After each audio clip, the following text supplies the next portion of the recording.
There we go. There's a fish.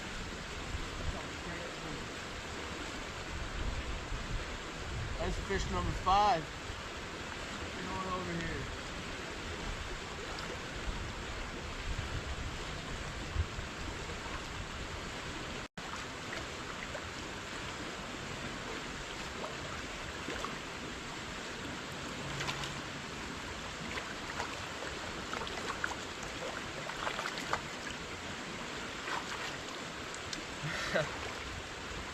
They're not big, but I'm telling you.